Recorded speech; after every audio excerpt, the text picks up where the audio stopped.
அழிந்து வரும் பாரம்பரிய கலைகளை அழியாது பாதுகாத்து புத்துருவாக்கம் செய்யும் நோக்குடன் 2008ஆம் ஆண்டு நவம்பர் மாதம் 25ஆம் தேதி சென்னை பல்கலைக்கழகத்தில் தேவானந்த் அவர்களால் முற்றங் கலைக்குழு ஆரம்பிக்கப்பட்டது.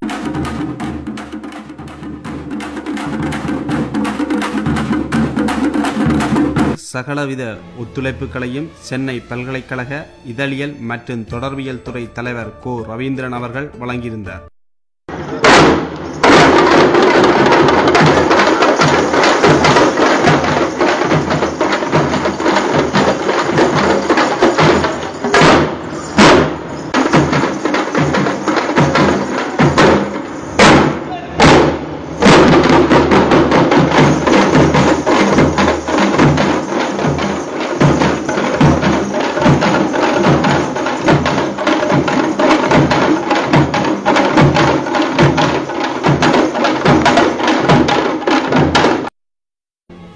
இசையும் கலையும் வாழ்க்கையில் ஒவ்வொரு பக்கங்களிலும் கலந்திருக்கிறது.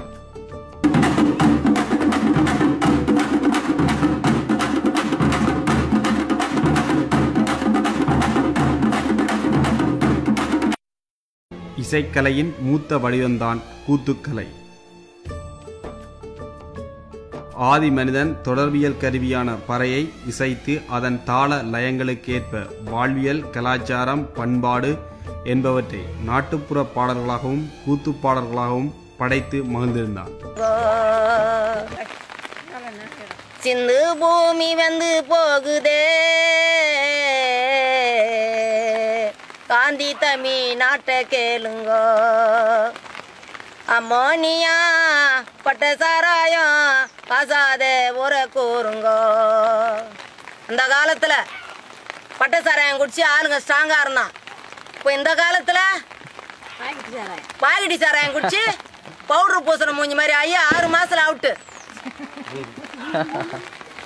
காந்தி தமிழ் நாட்டை கேளுங்கோ,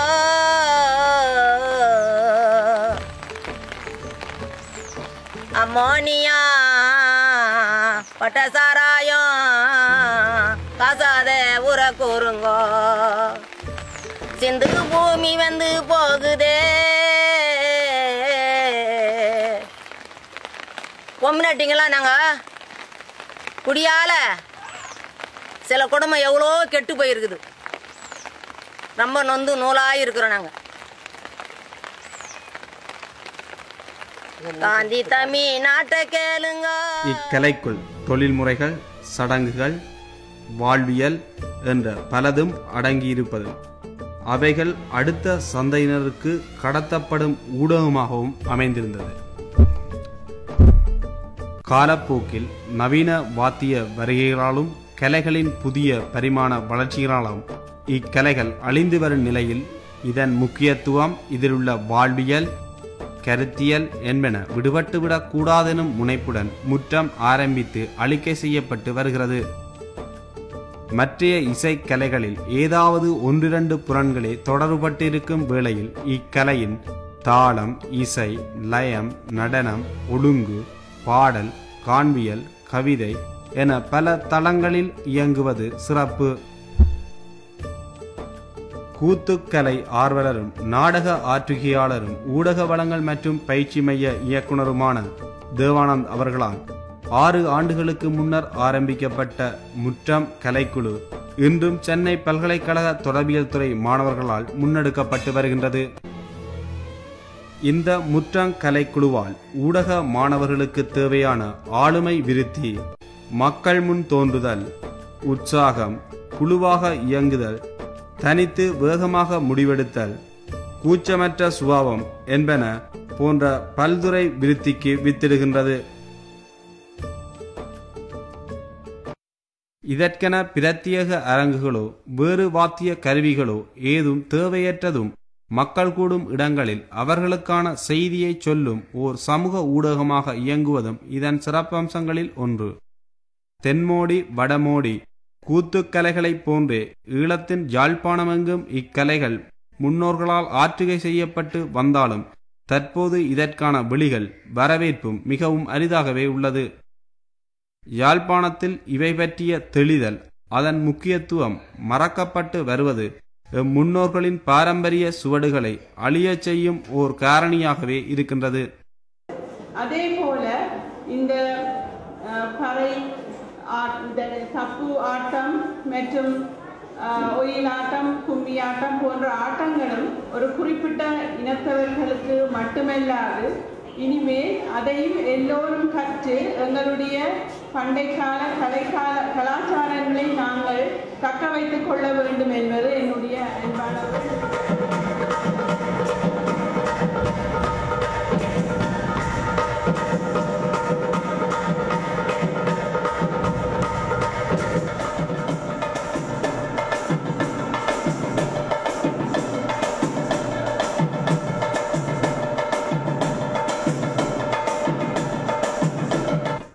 ஆதிவாசி நடனம் என்பவர்கள் நம் தமிழ் சமூகத்தை சார்ந்த மக்கள் தான்.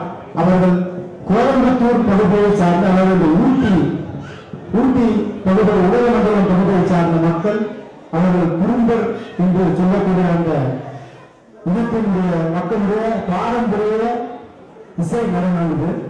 இந்த இசை நடனம் அவர்கள் தமிழ் மொழியை தன் தாய்மொழியாக வைத்திருந்தாலும் கூட அவர்கள் இந்த பாடல்களை பாடி ஆடுவதற்கு தங்களுடைய திருமணங்களில், கோயில் திருவிழாக்களில், அது போன்ற சடங்குகளில், விழாக்களில் இவர்கள் ஆடக்கூடிய அந்த ஆட்ட வகைகளை பார்க்க முடிகிறது.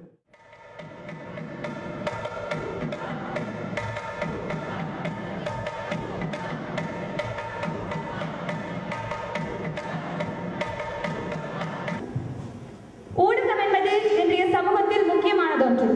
அது பலராலும் பல கோணங்களில் பார்க்கப்பட்டு வருகின்றது. அத்தோடு பல விமர்சனங்களுக்கும் தற்போது உட்பட்டுக் கொண்டிருக்கின்றது. ஒவ்வொருவரும் அதன் மேல் கொண்டிருக்கின்ற பார்வைகள் வேறுபட்டவை. இதனை மையமாக கொண்டு ஊடக மாணவர்கள் தயாரிப்பில் வந்தியம் தொந்தியம் எனும் நாடகம் உங்கள் முன்னிலையில் அரங்கேறுகின்றது.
இந்தியாவிலிருந்து பறை இசை கலைஞர் வேணு அவர்கள் யாழ்ப்பாணத்திற்கு வருகை தர வைத்து ஊடக மாணவர்களுக்கு பயிற்சி அளிக்கப்பட்டு அரங்கேற்றமும் செய்யப்பட்டது.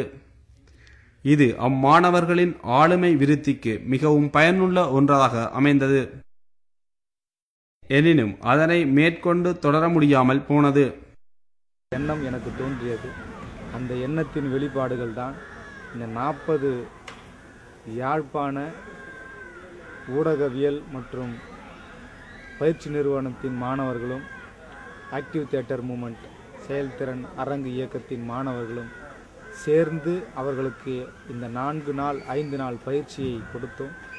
அந்த 5 நாள் பயிற்சியிலே இவர்களுக்கு என்னவெல்லாம் கற்றுத்தர முடியுமோ, என்னவெல்லாம் இவர்களுக்கு ஒரு பயிற்சியை நான் கொடுத்து கற்றுத்தந்து ஒரு குழுவாக உருவாக்க முடியுமோ என்பதை மனதில் வைத்து ஒரு பயிற்சியை அளித்திருக்கிறோம். இம்முற்றம் போன்ற கலைக்குழு ஊடக கற்கை மாணவர்களுக்கு தமது ஆளுமையை விருத்தி செய்யவும், யாழ்ப்பாணத்தின் பாரம்பரிய கலைகளை அழியாது பாதுகாத்து புத்துயிர்ப்பு செய்யவும், சமூக பிரச்சனைகளை கலைகள் மூலம் வெளிக்கொண்டு வரவும் ஏதுவாக அமையும்.